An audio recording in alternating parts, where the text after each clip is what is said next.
코로나 바이러스 19 사태를 우리가 겪으면서 과연 이 시점에 어떤 말씀을 전할까? 또 오랜만에 이렇게 말씀을 전하게 되니까요. 설레이기도 하고 또 두렵기도 하고 또 긴장이 되기도 하더라고요. 그래서 이 마음을 어떻게 추스리며 말씀을 전할까, 또 어떤 말씀을 전할까라는 것을 굉장히 고민을 하게 되었습니다. 여기저기서 온통 힘들다고들 이야기를 합니다. 그리고 코로나 바이러스 위협이 아직까지도 성행을 이루고 있습니다. 조금은 잠잠해진 것 같지만 코로나 바이러스보다 더 위협하는 것은 어쩌면 우리들의 그런 경제적인 위기가 아닌가 싶습니다. 많은 사람들이 코로나 바이러스를 두려워하기보다 경제적인 어려움을 더 두려워하고 있는 것 같습니다. 전문가들은 이렇게 이야기를 합니다. 코로나 경제 위기, IMF의 위기보다 훨씬 더 심각하다라고 이야기를 하고 있습니다. 여러분, 인간은 생명의 위기를 통과하면 그 다음의 단계에 생존의 위기의 앞에 서게 됩니다. 생명의 보존 여부는 짧은 시간에 결정나지만, 즉 코로나 바이러스 때문에 죽느냐 사느냐 이 문제는 3, 4개월 안에 결정나지만 앞으로의 생존의 여부는 오랜 세월을 견디며 이겨내야 될 우리들의 문제다라는 것입니다. 오죽하면 나라에서 백성들에게 여러분 반드시 여러분 살아나야 됩니다, 생존해야 됩니다 라면서 긴급 재난지원금을 여러분 우리에게 공급해 주겠습니까? 이것은 생명보다 생존이 더 힘든 과정이기 때문에 그렇다라는 것 아니겠습니까? 사랑하는 여러분, 잘 이겨내시고요, 잘 견뎌내셨으면 좋겠습니다. 지금 힘들지 않은 사람은 없습니다. 그래서 어디 가서 힘들다고 말도 못합니다. 오히려 힘들다고 말하는 사람은 살만한 사람이다라는 것입니다. 사업을 하는 사람은 폐업을 앞두고 있고 그것 때문에 고민을 하고 있고, 직장 생활을 하는 사람은 많은 사람들이 이미 실직을 했거나 무보수로 다시 회사가 돌아가기만을 기다리는 사람들이 있다라는 거죠. IMF 때처럼 경제적인 어려움으로 인해서 가정이 깨지고 월세를 내는 소상공인들 혹은 작은 교회들이 문을 닫아야 할 지경에 놓여져 있다라는 것입니다. 우리는 지금 거의 100여일 가까이 이 바이러스로 인해서 어려움을 당하고 있습니다. 사회적 거리두기와 자가격리, 또 자택근무와 온라인 그런 계약 등을 마치 사회로부터 격리되어서 입원을 한 것 같은 그런 상황을 우리는 겪고 있다는 겁니다. 게다가 지난 주일엔 어땠습니까? 더 연장하겠다라는 그런 우리는 뉴스를 받게 되지 않겠습니까? 받지 않았습니까? 어쩌면 우리는 100여일 동안 중환자실에 입원해 있는 그런 환자와 같은 삶을 우리는 살아가고 있다는 것이죠. 겨울을 지나고 우리는 이미 봄의 한가운데, 즉 다가오는 여름을 기다리고 있는데 우리의 삶은 어떻습니까? 시간에 대한 무감각과 삶에 대한 무기력증으로 인해서 우울감을 이기지 못해 넋을 잃고 있다는 것이죠. 여러분, 목사인 저도 코로나로 인해서 어려움을 당하고 있습니다. 목사님, 뭐가 어렵습니까?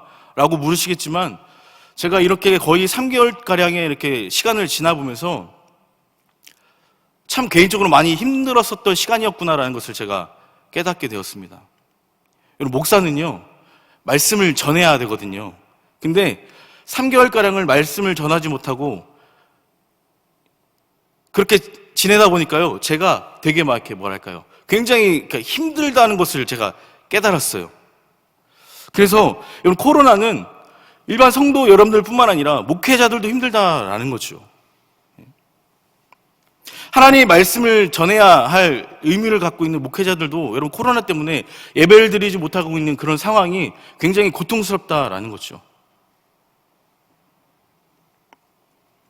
저는 오늘 말씀을 준비하면서 개인적으로 제 삶에 힘들었을 때의 그 당시를 떠올리면서 과연 나는 그 힘들었을 때 어떤 생각과 어떤 고민과 어떤 마음을 품고 살았을까라는 것을 고민을 하게 되었습니다. 여러분들도 한번 생각해 봤으면 좋겠습니다. 여러분들의 삶 속에서 가장 힘들었을 때, 가장 견디기 힘들었을 때 그 시절을 여러분 어떤 마음으로 어떤 고백을 가지고 여러분 그 시간들을 여러분 이겨내셨습니까? 제가 이렇게 말씀을 드리는 이유는 고난 중에 우리들의 입술의 고백 가운데에 담겨져 있는 고백이 여러분 진실된 고백이기 때문에 그렇습니다. 그 고백, 그 믿음의 고백이 결국 나의 삶에 있어서 나에게 회복과 소생을 가져다 주기 때문에 그렇다라는 거죠. 내가 왜 지금 이런 고통을 당하고 있어야 되는가? 라는 그런 생각에 답답함이 밀려오긴 하지만 그래도 나를 회복시키려는 그 하나님의 섭리 앞에 조용히 눈을 감고 기도실에 들어가서 흐느끼면서 전심을 다해 기도했던 그때가 여러분 떠올랐다라는 것이죠. 힘들었을 그 당시 틈만 나면 기도실에 들어가서 기도할 장소를 찾아가서 하나님 앞에 엎드려서 기도했던 그 시절이 여러분 생각났다는 것입니다. 지금 생각해보면 그렇게 기도의 자리에서 기도할 수 있음이 얼마나 감사한지 모르겠습니다. 그렇게 기도했기 때문에 저는 이겨낼 수 있었고 견뎌낼 수 있었다라는 것입니다.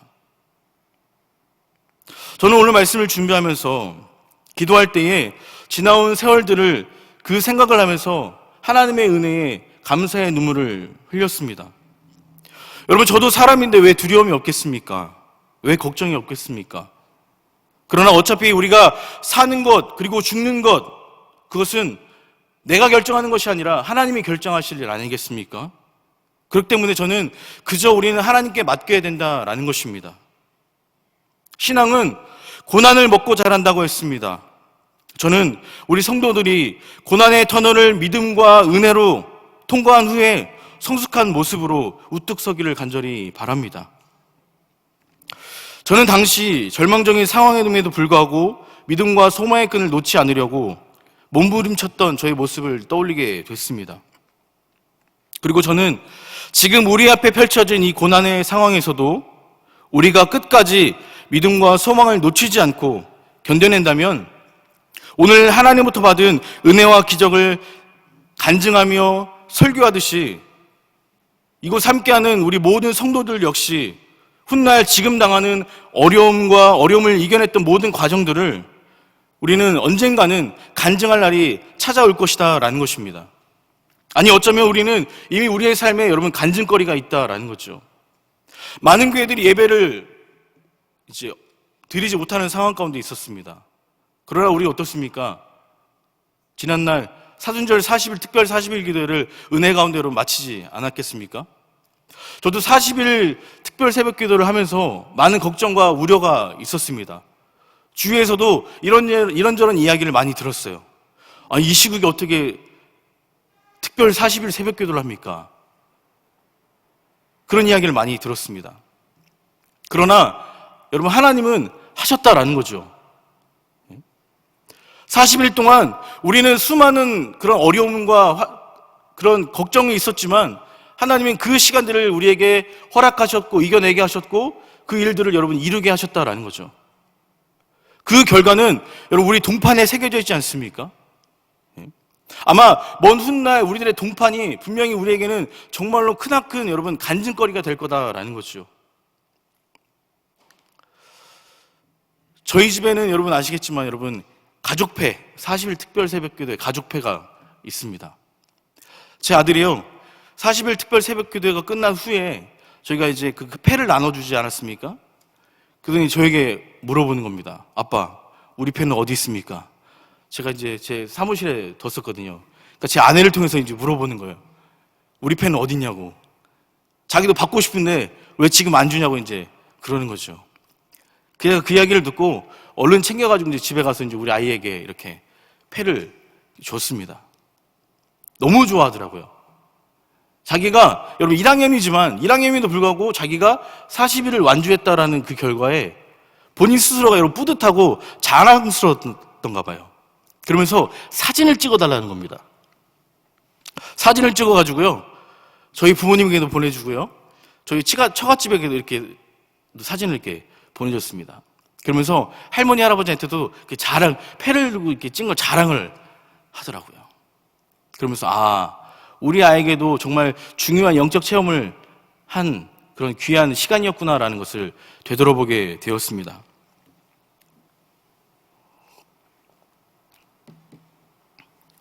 여러분, 이것은 우리가 한 것이 아니라 하나님이 하신 일입니다.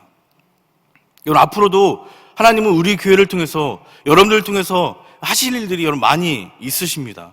그 일들 가운데 여러분들 한 사람 한 사람이 부르심을 받고 응답하심을 통해서 그렇게 쓰임받기를 간절히 축복합니다.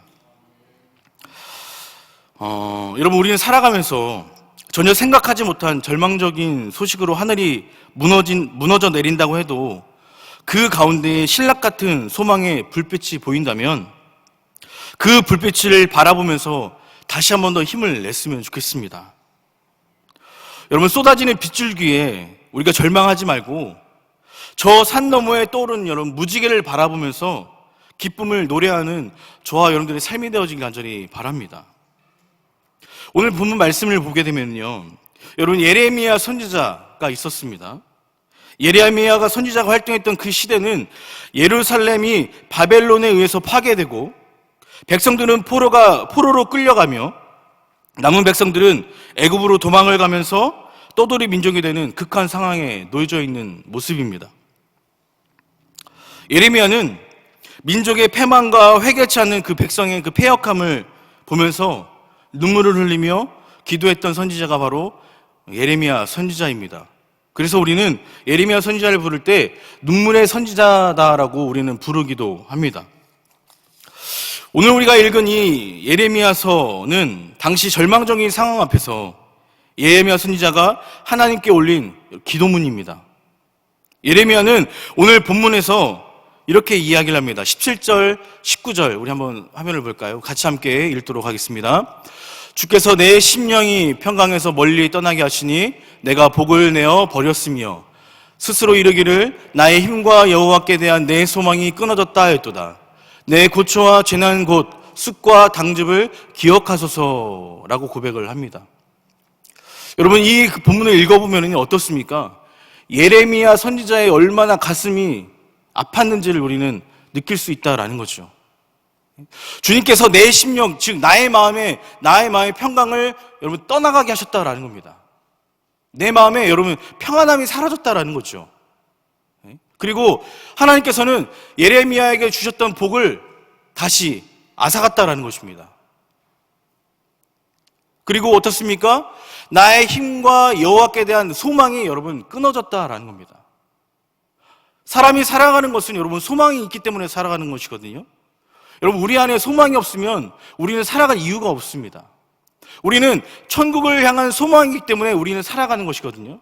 그런데 예레미야 선지자는 하나님께서 소망을 끊었다라고 고백을 하고 있는 겁니다. 그러면서 뭐라고 얘기합니까? 내 고초와 재난 곧 쑥과 담즙을 기억하소서라고 이야기를 합니다. 여러분, 마음이 아플 때에, 속이 쓰릴 때에 아마 여러분 한 번쯤은 겪어보셨을 겁니다. 굉장히 속이 막 쓰리잖아요. 사촌이 땅을 샀을 때 말고요. 마음이 힘들거나 괴로울 때 여러분 속이 쓰리지 않습니까? 그리고 막 이렇게 쓰려서 이 쓴물이 올라올 때가 아마 있었을 것입니다. 여러분, 그럴 때 어떻습니까? 즐겁습니까? 굉장히 고통스럽죠. 예레미야는 지금 하나님께서 이러한 고통을 지금 예레미야가 받고 있다는 것을 우리에게 보여주고 있는 것입니다. 예레미야의 이 고백은 여러분 오늘날 어쩌면 우리의 고백인지는 모르겠습니다. 우리는 지난 100일여 가까이 국가적인 고난을 겪으면서 어떻습니까? 우리에게는 평강을 잃어버렸습니다. 그리고 경제적인 어려움에 처했습니다. 낙심으로 소망이 끊어졌고 몸과 마음에 여러분 쓴물만 올라오고 있다라는 거죠. 그러나 여러분, 언제까지 우리가 쓴물을 삼키며 여러분 주저앉아 있을 것이겠습니까? 있겠습니까? 예레미야 선지자가 여러분 대단한 것은 절망 중에 낙심하지 않았고 오히려 고난 중에 소망을 품겠다고 여러분 고백했다라는 사실입니다. 여러분 38절 41절 말씀을 보면요, 이렇게 이야기합니다. 화면 한번 보실까요? 38절에 41절 말씀 함께 읽겠습니다. 화와 복이 지존자의 입으로부터 나오지 아니하느냐? 살아있는 사람은 자기 죄 때문에 벌을 받나니 어찌 원망하랴? 우리가 스스로 우리의 행위를 조사하고 여호와께로 돌아가자. 우리의 마음과 손을 아울러 하늘에 계신 하나님께 들자라고 고백을 하고 있습니다.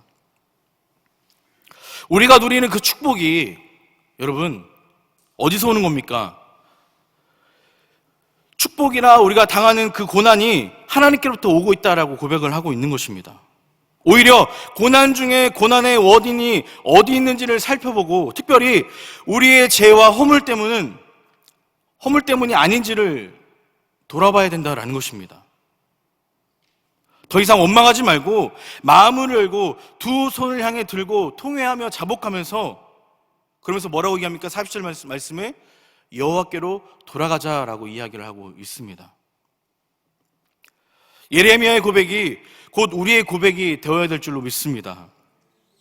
여러분, 우리는 늘 기도할 때 이렇게 기도하지 않습니까? 생사화복을 주관하시는 하나님, 여러분 이렇게 고백하지 않습니까? 여러분, 생사화복, 여러분 이것이 무엇입니까? 생이 뭡니까? 삶 아니겠습니까? 살아가는 것 아니겠습니까? 사는 것, 죽는 것, 그리고 화를 입고 복을 받는 것, 여러분 이것이 여러분의 생사화복 아니겠습니까? 이는 우리에게 축복을 채워주셨던 분이 여러분 하나님이시고 또 지금 우리 앞에 고난을 허락하시는 분도 여러분 하나님이시다라는 겁니다. 그리고 지금 우리 앞에 놓인 고난은 사람의 힘으로 해결할 수 없고 오직 하나님만이 해결해 주실 수 있음을 고백하고 있다라는 거죠. 여러분, 믿음의 사람은 어떤 사람입니까? 믿음의 사람은요, 고난 중에 자신을 돌아볼 줄 아는 사람이 여러분 믿음의 사람입니다. 그러면 성숙하지 못한 사람은 어떤 사람이겠습니까? 고난 중에 원망과 불평을 쏟아놓는 사람이 여러분 성숙하지 못한 사람이다라는 겁니다. 여러분, 우리의 모습은 어떻습니까? 성숙한 사람입니까? 아니면 성숙하지 못한 사람입니까? 여러분, 지금은 우리가 원망할 때가 아니라 우리를 돌아볼 때다라는 것입니다. 하늘을 향해서 하나님 왜 우리에게 이런 시련을 주십니까? 라고 하나님을 향해서 우리가 삿대질할 때가 아니라 두 손을 들고 하나님 앞에 여러분 기도해야 될 때라는 것이죠. 그리고 무엇보다 여러분 우리는 절망할 때가 아니라 하나님만이 나의 소망이 되심을 우리는 고백해야 될 때가 바로 지금 이때다라는 것입니다. 왜 그렇습니까? 절망은 우리를 주저앉게 할 뿐이다라는 것입니다. 한숨과 원망만 쏟아내게 할 뿐이다라는 거죠. 무엇보다 절망으로는 우리 앞에 놓인 고난을 절대로 여러분 해결할 수 없다는 사실입니다. 그래서 예레미야는 이렇게 이야기합니다. 21절 말씀을 보면 우리 한번 성경을 찾아볼까요? 21절 말씀에 이렇게 이야기합니다. 이것을 내가 내 마음에 담아두었더니 그것이 오히려 나의 소망이 되었사오문 이라고 고백하고 있습니다. 여러분, 그것이 오히려 나의 소망이 되었다라는 것입니다. 여러분, 예레미야도요, 얼마나 하나님 앞에 여러분 쏟아붓고 싶었겠습니까? 하나님, 저 힘듭니다. 저에게 이렇게 힘듦과 아픔을 저에게 주십니까? 라고 하나님께 여러분 쏟아붓고 싶었을 것입니다. 그런데 예레미야는 21절을 통해서 이렇게 이야기합니다. 이것을 내가 마음에 담아두었더니, 여러분 이것이 무엇입니까? 지금 예레미야가 겪고 있는 힘든 상황들, 고난을 이야기하고 있는 건 아니겠습니까? 이것을 마음에 담아두었다라는 것이죠. 그랬더니 뭐라고 이해합니까? 그것이 오히려 나의 소망이 되었다라는 것입니다. 지금 우리가 겪고 있는 이 아픔, 상처, 이 환난들을 내가 사람에게 하나님께 막 토하고 싶지만 이것을 견뎌낸다면 하나님 우리에게 여러분 소망을 주신다라는 것입니다. 사랑하는 여러분, 우리가 조금만 더 참았으면 좋겠습니다. 조금만 더 이 상황을 참고 이겨내서 하나님이 주신 소망을 통해서 하나님이 주시는 놀라운 일들, 놀라운 은혜를 우리가 체험하는 그런 우리 성도님들 그리고 우리 공학교가 되길 간절히 바랍니다.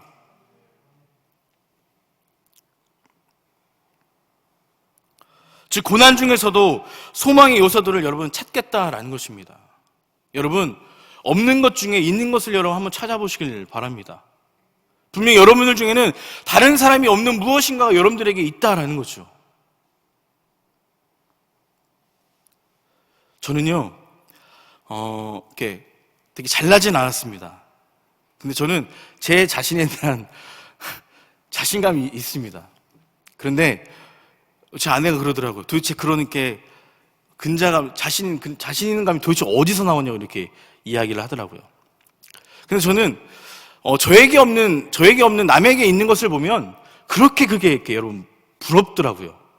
아, 하나님은 왜 나에게 저런 달란트, 저런 은사를 내게 주시지 않았을까? 이제 그런 게 부러움이 굉장히 큽니다. 그런데 어쩌면 우리 모두가 다 똑같을 것 같아요. 저에게 없는 것이 여러분들에게 있을 것이고요. 여러분들에게 없는 것이 저에게 있을 겁니다. 그러면서 우리는 어떻습니까? 그것을 통해서 서로 협력해서 하나님의 교회를 세워가는 데 우리가 함께 돕고 있지 않습니까? 네. 여러분, 하나님께서는 여러분 한 사람 한 사람을 굉장히 소중하게 생각하십니다. 그리고 여러분들 통해서 일하실 날들을 여러분 기대하고 계십니다. 저는 오늘 40절 말씀을 통해서 이렇게 이야기하지 않습니까? 여호와께 돌아가자라고 이야기를 하고 있습니다. 사실 우리는 어쩌면 하나님부터 너무 멀리 오지 않았는지 한번 생각해 봤으면 좋겠습니다. 우리가 주여 주여는 외치지만 여러분 하나님의 뜻과 전혀 다른 삶을 살아가고 있지는 않은지, 어쩌면 우리에게 성도라는 이름은 있지만 성도의 삶을 제대로 살아가고 있지는 않은지, 주님이 주시는 축복을 우리가 받았지만 그 받은 것에 대한 감사를 하지 못하고 오히려 하나님 앞에 배은망덕한 삶을 살고 있지는 않은지,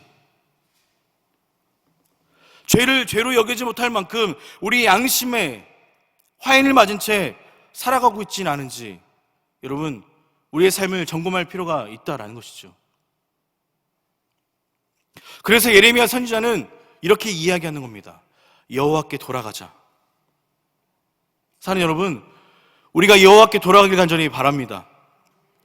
그래서 우리는 늘 말씀의 거울 앞에 우리 자신을 여러분 비춰봤으면 좋겠습니다. 내가 과연 하나님이 말씀하시는 대로 잘 살고 있는지 늘 매일매일 여러분 점검해봤으면 좋겠어요. 그리고 기도하면서 하나님의 음성을 듣고 찬양을 통해서 감사를 고백하고 또 성도 간의 사랑으로 그 하나됨을 통하여서 하나님께로 돌아가는 우리의 모습이 되어지기를 간절히 바랍니다. 그래서 우리 안에 여러분 원망과 불평이 다 사라지고 서로를 축복하고 서로를 격려하고 서로를 포옹할 수 있는 그런 우리 교회가 되기를 간절히 축복합니다. 여러분 이것이 바로 여러분 하나님께로 돌아가는 것이다라는 거죠. 이것을 위해서 예레미야 선지자는 하나님께로 돌아가자라고 고백했던 것입니다. 예레미야 선지자는 지금은 비록 큰 고통 중에 있지만 22장 23절 말씀을 통해 보면 이렇게 말씀하고 있습니다. 우리 같이 한번 읽어볼까요? 화면을 보시면 22장 22절 말씀이 나와 있는데 같이 함께 읽겠습니다. 여호와의 인자와 긍휼이 무궁하심으로 우리가 진멸되지 아니함이니 이것들이 아침마다 새로우니 주의 성실하심이 크시로소이다. 아멘. 즉 여러분 하나님은 우리를 징계는 하시지만 진멸하지 않는 분이다라는 겁니다. 책망은 하시지만 우리를 버리지 않는 분이 여러분 하나님이다라는 것입니다. 이는 하나님께서 우리를 당신의 자녀로 삼아주셨기 때문입니다. 그래서 인자와 긍휼을 베풀어 주시는 그런 하나님을 고백하고 있는 것입니다. 지금 우리는 국가적으로, 교회적으로, 혹은 가정적으로, 개인적으로 큰 어려움을 겪고 있지만 하나님은 우리를 진멸하지 않을 것이고 다시금 우리에게 인자와 긍휼을 여러분 베풀어 주실 것입니다. 그러면서 23절 말씀에 보면 여러분 이렇게 말씀하고 있지 않습니까? 아침마다 새로우니, 우리의 삶이 여러분 아침마다 새롭다라는 것입니다. 여러분 지난번에 목사님께서 그런 말씀을 하시더라고요. 눈을 뜨시면 새벽에 일어나실 때 씨 이렇게 웃으신다고 이렇게 말씀을 하시더라고요. 저도 그래서 한번 도전해 보려고요. 해봤거든요. 이게 잘 안 되더라고요. 일어났는데 씨 웃기는 그냥 얼른 가서 씻어야지 이제 이 생각밖에 안 되더라고요. 사랑하는 여러분, 우리에게 매일매일 주어지는 아침이 아니다라는 것이죠. 아침마다 주어지는 삶이 얼마나 우리에게 여러분 귀하고 존귀한지 모릅니다.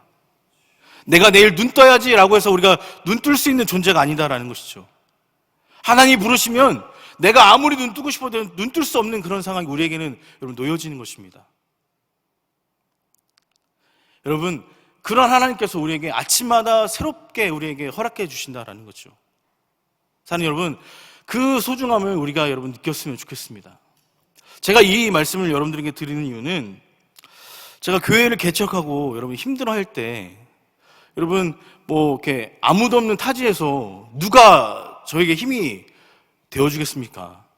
매일매일 기도는 하지만 응답은 없고 굉장히 이렇게 힘든 나날을 이렇게 보내고 있죠. 그러면 그 고통을 이렇게 잘 아는 사람은 아무래도 여러분 제 옆에서 같이 사는 사람 아니겠습니까? 네? 그러면은 이제 힘들어하고 그러면 그때 말투가 이제 다르죠. 네? 힘들고 지칠 때는 말투부터 굉장히 막 쏴붙이면 왜? 뭐 때문에? 막 이렇게 하죠. 그러면 은근히 이제 제 아내가 여러분 눈치가 좀 있습니다. 그래서 이제 그렇게 이야기를 해요. 괜찮아, 잘하고 있어요. 네? 물론 이렇게 제가 이렇게 표현을 하지만 아무튼 저에게 이렇게 위로의 말을 해주곤 합니다. 괜찮아요, 잘하고 있어요. 좋아지고 있어요. 이렇게 이제 이야기를 합니다. 물론 내심 저는 이제 표현을 잘 하진 않았지만 여러분 그 한마디가 굉장히 여러분 저에게는 큰 힘이 되고 그 한마디가 저에게 여러분 소망이 되었다라는 거죠. 그 한마디 때문에 그렇게 5년이라는 시간들을 여러분이 이겨낼 수 있었다라는 것입니다. 사랑하는 여러분, 하나님께서 우리에게 내가 새로운 아침을 너희에게 주겠다라고 말씀하십니다. 그것은 그냥 거저주는 것이 아니라 그 새로운 날들을 통해서 나를 좀 바라봐라. 너를 통해서 일할 나를 좀 바라봤으면 좋겠다라고 우리에게 이야기하고 있다라는 것이죠. 그 하나님의 부르심 앞에 우리가 아멘으로 순종할 수 있는 우리들의 삶이 되어지길 간절히 바랍니다. 여러분, 우리도 마찬가지입니다. 우리의 상황이 여러분 어제보다 좋아질 것이고요. 여러분 아침마다 새로워질 것입니다. 그러면서 시편 기자는 이렇게 이야기합니다. 같이 한번 읽어볼까요? 함께 읽겠습니다. 주의 성도들아, 여호와를 찬송하며 그의 거룩함을 기억하며 감사하라. 그의 노염은 잠깐이요 그의 은총은 평생이로다. 저녁에는 울음이 깃들 것이라도 아침에는 기쁨이 오리로다. 아멘. 여러분, 우리의 상황이 여러분 절망 가운데 있지만 하나님은 뭐라고 얘기합니까? 저녁에는 울음이 깃들일지라도 아침에는 기쁨이 오리로다라고 우리에게 말씀해주고 있지 않습니까? 그렇기 때문에 우리는 절망할 필요가 없다라는 겁니다. 우리는 여러분 좌절할 필요가 없다라는 겁니다. 하나님, 나에게 소망이 보이지 않습니다. 하나님, 나에게 내일이 없어 보입니다. 여러분 그런 생각을 갖지 말라는 것이죠. 왜? 하나님은 내일 우리에게 여러분 기쁨을 주시는 분이기 때문에 그렇다라는 것입니다. 목사님, 정말 그런 날이 올까요? 여러분 그런 날이 반드시 올 줄을 믿습니다. 그러면서 오늘 말씀 24절에서 26절 말씀을 보면요 이렇게 말씀하고 있습니다. 다시 한번 더 볼까요? 여러분 25절 말씀을 보면요 25절 같이 한번 읽어볼까요? 25절입니다. 기다리는 자들에게나 구하는 영혼들에게 여호와는 선하시도다 라고 말씀하고 있습니다. 즉 앞으로 좋은 시절은 오지 않을 거야 라고 부정하는 자들에게는 여러분 절대로 오지 않습니다. 그러나 좋은 날을 기다리는 자, 즉 좋은 날을 구하는 자들에게는 하나님께서 회복의 날을 허락해 주시겠다라고 약속해 주고 있는 것입니다. 그러니 여러분 여호와는 나의 기업이시니 그러므로 내가 그를 바라리라 라고 여러분 24절 말씀에 기록하고 있지 않습니까? 이 말씀을 기억하면서 우리가 내가 그를 바라리이다, 즉 내가 여호와를 바라리라 라는 고백을 갖고 살아가는 저와 여러분들의 삶이 되어지길 간절히 바랍니다. 하나님은 우리의 그런 믿음의 고백을 통해서 역사하시는 분이시기 때문에 여러분 묵묵히 잠잠히 여러분 기다리시길 바랍니다. 부정적인 얘기, 원망 섞인 얘기하지 말고 여러분 26절에 뭐라고 얘기합니까? 사람이 여호와의 구원을 바라고 잠잠히 기다림이 좋도다라고 말씀하고 있지 않습니까? 여러분 잠잠히 기다리자라는 것이죠. 잠잠히 기다리자. 하나님을 잠잠히 바라면서 기다리는 그 신앙이 하나님이 기뻐하시는 신앙이다라는 겁니다. 여러분 오늘 말씀을 정리하면서요, 고통이 없는 여러분 깨달음은 없습니다. 그래서 교육가 페스탈로치는 이런 이야기를 합니다. 같이 한번 읽어볼까요? 함께 읽겠습니다. 고난과 눈물이 나를 높은 깨달음으로 이끌었다라고 이야기를 합니다. 그리고 베토벤은요, 뛰어난 사람은 고통을 통해 기쁨을 얻는다라고 이렇게 이야기를 했습니다.